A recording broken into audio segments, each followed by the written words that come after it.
전도서 10장 12절부터 20절 말씀을 드리겠습니다. 오늘 본문은 마치 잠언을 읽는 것과 같은 그런 느낌이 듭니다. 그러나 전도서에서 늘 그렇듯이 헤벨의 사상을 그 기저에 깔고 있기 때문에 그런 전도서의 입장을 잘 고려하면서 오늘 본문을 또 살펴봐야 할 것입니다. 먼저 12절부터 15절까지는 그 우매한 자는 그 말도 우매하고 또 그가 하는 수고도 어리석다라고 하는 말씀을 하고 있고요. 16절부터 20절까지는 성공적인 인생과 또 미련한 인생을 가르는 지혜에 대해서 말씀을 하고 있습니다. 먼저 12절 보시면요. 지혜자의 입의 말들은 은혜로우나 우매자의 입술들은 자기를 삼키나니 그렇게 말씀하고 있죠. 지혜자의 말들은 입의 말들은 은혜롭다 이렇게 말씀합니다. 은혜롭다라고 하는 것은 두 가지 정도의 의미가 있죠. 첫 번째는 불쌍히 여긴다는 뜻이 있습니다. 그리고 두 번째는 이유 없이, 대가 없이, 값 없이 라고 하는 그런 의미가 있죠. 그러니까 은혜라고 하는 것은 특별한 대가를 바라지 않고 이유 없이 베푸는 긍휼, 그것이 은혜입니다. 지혜자들은 그 입을 통해서 이 은혜를 끼친다는 거예요. 저와 여러분의 오늘 하루의 삶을 살아갈 때에 우리 입에서 나오는 말들이 내 말을 듣는 사람들에게 은혜를 끼칠 수 있는 말이 되기를 축복합니다. 근데 그 반면에 우매자는 어떻습니까? 우매자의 입술들은 자기를 삼키나니 그렇게 말하고 있어요. 삼킨다라고 하는 것은 음식물 등을 입으로 삼켜서 넘기는 것을 말하는 거예요. 그런데 입술이 자기를 삼킨다 그렇게 말씀하죠. 자기 입술이 자기를 삼킨다는 것은 결국은 자기가 스스로를 파괴한다 그런 말이에요. 여러분 그 뱀이 자기 꼬리를 무는 걸 본 적이 있으십니까? 뱀이요 온도가 급격하게 변하든지 아니면 어떤 그 생리적인 그 문제가 생겼을 때요 자기 꼬리를 물어버려요. 먹이인 줄 알고요. 점점 이렇게 자기 꼬리를 삼키면서 말고 들어가는 걸 이렇게 그런 경우가 있거든요. 그런 것과 같은 거예요. 자기가 스스로를 삼킨다고 하는 것은 자기가 스스로를 파괴시킨다 그런 의미인 것입니다.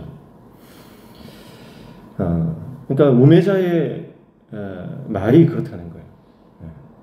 지혜로운 자들은 그 입술을 통해서도 은혜를 끼치지만 미련한 자, 우매한 자, 지혜가 없는 자들은 그 말 때문에 스스로 올무에 걸리고 그 말이 자기 자신의 삶을 파괴한다 그런 말이죠.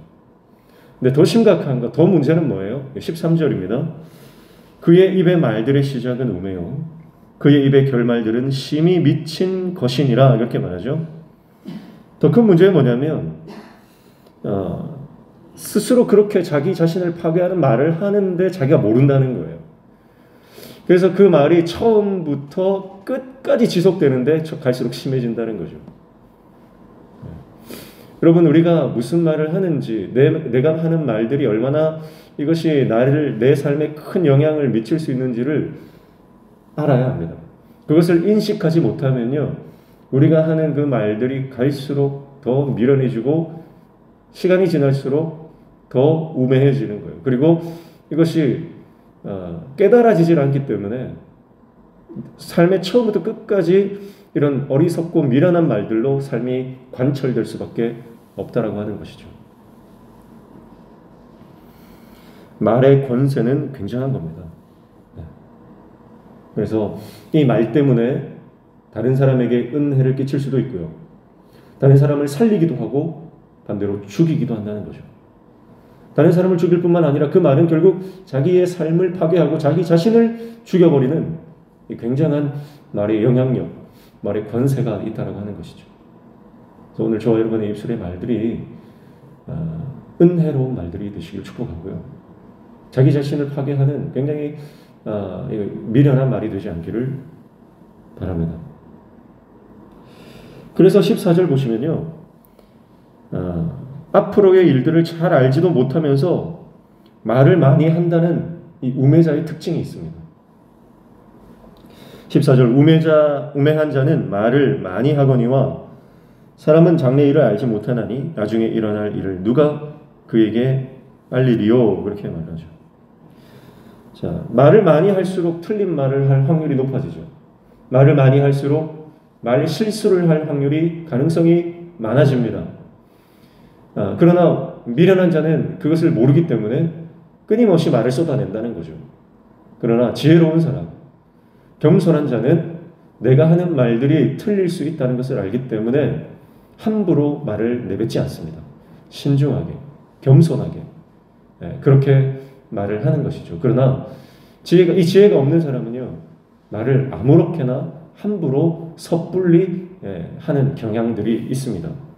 그래서 말을 많이 할수록 그 말들은 근거 없는 말들이 많아지고요. 또 본인 스스로 내가 무슨 말을 하는지도 모르고 하는 경우도 많아요.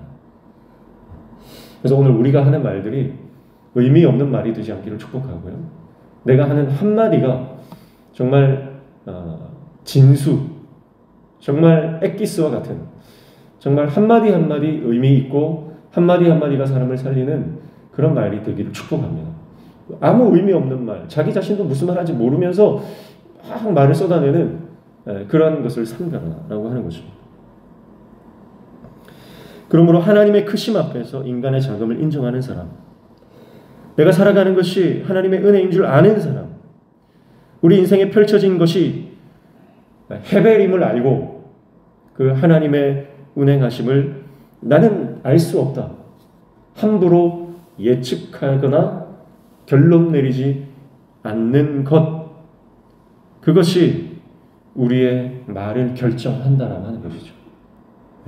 그러니까 단순히 잠언에서 말하는 그런 그 규범적 지혜의 측면이 아니라 이 헤벨 사상이 그 밑에 깔려 있는 거죠.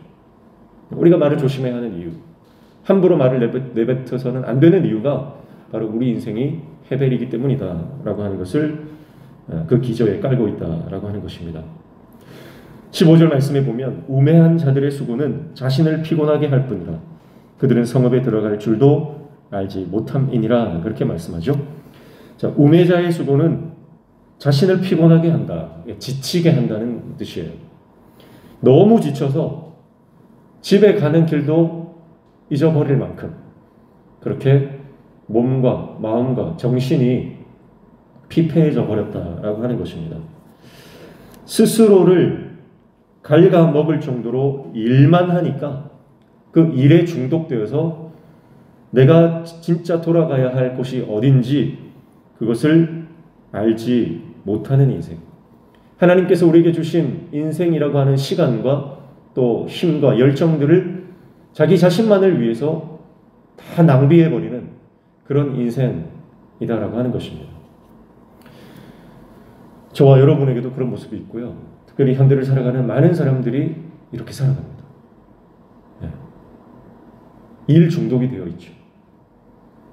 그래서 일하는 것에, 그리고 일해서 돈 버는 것에, 그리고 그 돈을 모아 쌓는 것에만 혈안이 되어 있습니다.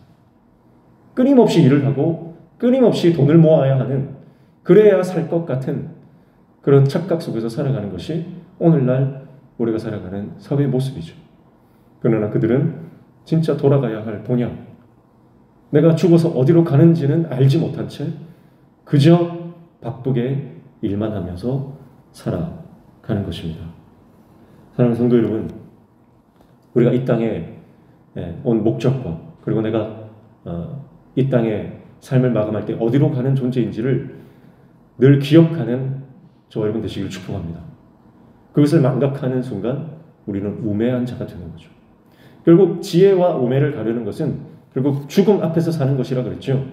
그래서 죽음이라고 하는 것, 이것을 인식하고 이 죽음을 하나님 은혜 아니면, 하나님께서 나를 붙들어 주시지 않으면 극복되어질 수 없다라고 하는 것을 인식하고 하나님 앞에 겸손하게 살아가는 인생, 그것이 지혜의 출발인 것입니다. 이미 4장, 5장에서 죽도록 일만 하고 써보지도 못한, 그래서 쌓여있는 부를 자기는 단 한 푼도 1원도 쓰지 못하고 죽는 사람들에 대해서 어리석다라고 전도자는 얘기한 바 있습니다. 아무리 우리가 열심히 일해도요, 그거 내가 다 써보지 못하고 죽는 인생이라는 거죠. 그래서 거기에 대한 대안이 뭐냐, 거기에 대한 결론이 뭐냐면 11장에 가면 이제 그 결론이 나오는데요. 11장 1절 보시면 뭐라고 말씀합니까? 너는 내 떡을 물 위에 던져라. 여러 날 후에 도로 찾으리라. 그렇게 말해요. 물 위에 던져라. 이게 무슨 말이냐면요. 내일 다시 오늘 저녁에 다시 살펴보겠지만, 물 위에 떡을 던지라라고 하는 것은요, 이것은 다시 이것이 돌아올 거라는 생각을 하지 않고 베풀고 나누라는 뜻이에요. 그럼 물에다가 떡을 던지면 그거 다시 건질 수가 없잖아요. 다시 먹을 수가 없잖아요. 그런데요, 이게 진리라는 거예요. 그렇게 던졌을 때에 어떻게 된다는 거예요? 여러 날 후에 도로 찾는다는 거. 하나님께서 갚아주신다는 거죠. 2절에도 7에게나 8에게 나눠 줄지어다. 무슨 재앙이 땅에 임하는지 내가 알지 못하노라. 가진 것 움켜쥐고 이거 없으면 죽을 것처럼 살지 말고 손을 펴서 나누라는 거예요. 7에게나 8에게 나눠줘라. 이렇게 말씀하고 있는 거죠.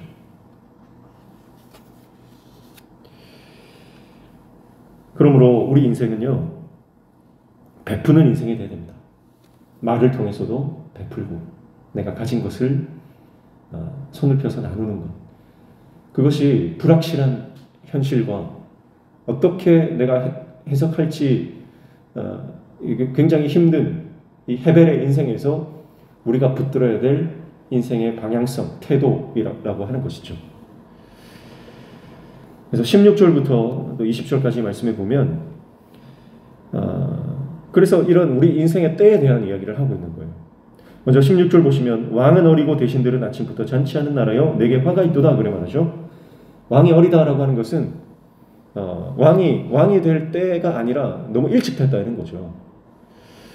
대신들은 아침부터 잔치한다. 여러분, 잔치는 아침에 하는 게 아니잖아요. 아침에는 일을 해야 되는 거예요. 근데 아침부터 술판을 벌인다 이런 뜻이죠. 때에 맞지 않는 행동이다. 17절 말씀에 보면 왕은 귀족들의 아들이요 대신들은 취하지 아니하고 기력을 보호하려고 정한 때에 먹는 나라여 내게 복이 있도다 그렇게 말씀합니다. 자, 왕은 귀족의 아들이다. 이게 적절하다. 대신들은 취하지 아니하고 적절하게 일을 하고 있다. 기력을 보호하려고 정한 때에 먹는다. 이게 전부 때에 대한 말씀이죠. 그런 인생이 복이 있다라고 말하는 겁니다. 18절에도 게으른 석가래가 내려앉고 손을 놓은 즉 집이 새느니라 말합니다. 게으르다라고 하는 것은요, 적절하게 일하지 않는다라고 하는 의미예요. 여기서 게으르다라고 하는 뜻은. 적절하게 일을 잘 대응을 못하니까, 준비를 못하니까 집이 무너져 내린다는 거예요. 우리가 살아갈 때에 집안에 화가 있을 수 있습니다. 재앙이 있을 수 있습니다.